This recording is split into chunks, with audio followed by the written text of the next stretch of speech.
दिल के अंदर रख लेना ये सबसे बड़ी अलामत है। क्योंकि हजूर अकरम सल्लल्लाहु अलैहि वसल्लम ने जब आखिरी खुतबा इरशाद फरमाया ना, तो वहाँ पर भी हजूर अकरम सल्लल्लाहु अलैहि वसल्लम ने यही कलिमात बोले।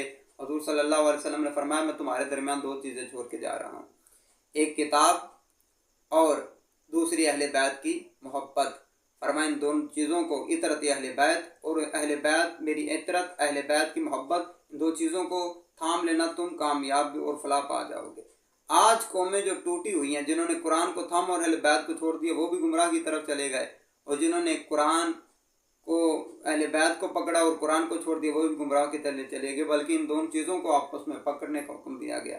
और हजूर अकरम सल्लल्लाहु अलैहि वसल्लम के दमाद रसूल जनाब हज़रत अली मुर्तज़ा शेर खुदा करम वजहुल करीम, इसके बारे में हजूर सल्लल्लाहु अलैहि वसल्लम शायद फरमाते हैं, अली तेरा मामला हज़रत ईसा अलैहिस्सलाम की तरह होगा।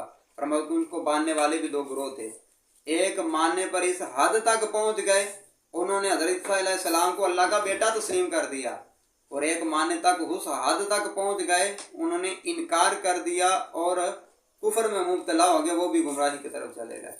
हज़रत अली रज़ी अल्लाह तआला के बारे में हजूर अकरम सल्लल्लाहु अलैहि वसल्लम फरमाया, अली तुम्हारा भी मामला हज़रत ईसा अलैहिस्सलाम की तरह होगा, और तुम्हारे मानने में कुछ लोग इस हद तक बढ़ गए, उन्होंने नाउज़ बिल्लाह हज़रत अली को खुदा और नबी से भी आगे तजावुज़ कर दिया, और कुछ इनकार की हद में जहाँ तक आए तो उन्होंने आपका इनकार करना शुरू कर दिया।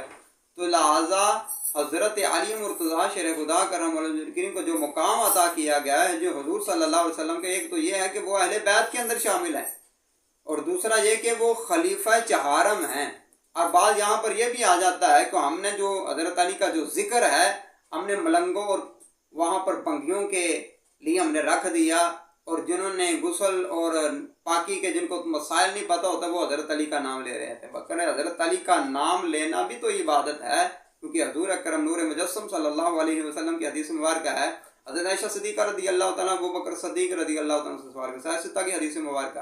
अब बंद कमरे में ये बात हुई है, और मगर पूरी उम्मत को ये बात बता रही हो। बयान क्यों कर रही है? हज़रत आयशा सिद्दीक़ा रज़ी अल्लाह तआला अन्हा और अपने वालिद मोहतरम से पूछ रही हैं कि मैं देखती रहती हूँ कि जब भी आप हजूर अकरम नूर मुजस्सम सल्लल्लाहु अलैहि वसल्लम के पास बैठे हुए, मजमा लगा होता है, सदीक़ अकबर भी वहाँ पर मौजूद होते हैं, उमर फ़ारूक भी वहाँ मौजूद होते हैं, और हज़रत अली मुर्तज़ा, सारे सहाबा वहाँ पर बैठे होते हैं, मगर हजूर के चेहरे को छोड़कर आप हज़रत अली के चेहरे को तकते रहते हैं। वजह क्या है? तो हज़रत सदीक़ अकबर रज़ी अल्लाह तआला अन्हु फरमाते हैं कि बेटी तुझे क्या मालूम, मैंने हजूर अकरम नूर मुजस्सम सल्लल्लाहु अलैहि वसल्लम की ज़ुबान से कहते हुए सुना है, फरमाया अन-नज़्रु अला वजही इबादा, फरमाया कि अली का चेहरा देखना भी इबादत है। फरमाया मैं तो उस इबादत को हासिल करता रहता हूँ। और ये जब हदीस बयान होगी ना, तब वो तो बंद कमरे में थी और पूरी उम्मत को पता चल गई। और फ़ज़ाइल हजूर हज़रत अली के कौन बयान कर रही हैं? सदीक़ अकबर बयान कर रहे हैं, हज़रत आयशा सिद्दीक़ा रज़ी अल्लाह तआला अन्हा बयान। और इन मसाइल में लोगों को उलझा दिया गया, नाउज़ बिल्लाह उनके इख्तलाफात को बयान करने में हम लग गए, मगर इन हदीसों को हमने छोड़ कर उनके इख्तलाफात को बयान करना शुरू कर दिया।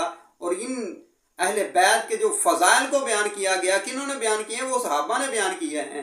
अब मैं एक ज़ाब्ता बयान कर दूँ कि सहाबा की तकरीम व ताज़ीम वाजिब है, और अहले बैत का ताज़ीम व अदब भी वाजिब है। उन दोनों में फ़र्क क्या है? अहले बैत वो हैं और सहाबा क्या हैं? सहाबा वो हैं कि जब भी वो चलते हैं सफ़र में, हज़र में, हाँ, वो आपके कंधा ब कंधा, शाना बशाना चलते हैं। और अहले बैत वो हैं जो आपके कंधों पर सवार होकर, हुज़ूर अकरम नूर मुजस्सम सल्लल्लाहु अलैहि वसल्लम के कंधों पर सवार होकर चलते हैं। इन दोनों के मकामात ये है कि अहले बैत का मकाम हमें सहाबा से पता चला, और अहले बैत का और सहाबा का जो मकाम है हमें अहले बैत से पता चला। हज़रत मोहतशम कि जब हदीस तो बयान होगी, अब जिन्होंने हुजूर का, हज़रत अली का चेहरा देख लिया, उन्होंने तो इबादत को पा लिया। अब जो देख ना सके, उम्मत गुजरती गई आखिरी दौर के अंदर, जिन्होंने हज़रत अली का चेहरा नहीं देखा तो वो क्या करें? फरमाया ज़िक्र अली इबादा, अली का चेहरा देखना भी इबादत है और अली का जिक्र करना भी इबादत है।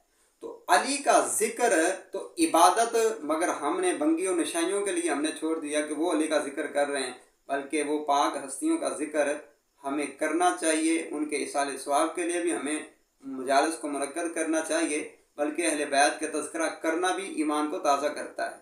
हज़रत अली मुर्तज़ा शेर खुदा करम वजहुल करीम के मलफूज़ात में कि जब एक यहूदी के बाग में आपने ना काम करना शुरू किया, आपकी शादी हुई हज़रत फ़ातिमा ज़हरा रज़ी अल्लाह तआला अन्हा से, घर का काम करती तो आपने एक बाग में काम करना शुरू कर दिया, तो वहाँ पर सारा दिन काम करने के बाद आप 2 किलो आपके पास खजूरें हुई तो आप चल पड़े। तो एक यहूदी ने कहा कि अभी और वक़्त गुजरा नहीं है, बल्कि हलाल रोज़ी तो कमा लेनी चाहिए और खा लेनी चाहिए, इसमें तो कोई हर्ज नहीं है। हराम के लिए है कि हराम के लिए ना कमाया जाए, हलाल रोज़ी अगर ज़्यादा भी हो तो कमा लेनी चाहिए। तो हज़रत अली शेर खुदा करम करीम क्या इरशाद फरमाते हैं, आप फरमाते हैं कि अगर इंसान हलाल रोज़ी भी कमा ले, ज़्यादा कमा ले, हलाल कमाने से क्या होगा, हिसाब होगा, हराम कमाने से अजाब होगा। तो हज़रत अली का अकीदा और ईमान ये है कि हज़रत अली ना हिसाब में मुब्तला होना चाहता है, ना अजाब में मुब्तला होना चाहता है।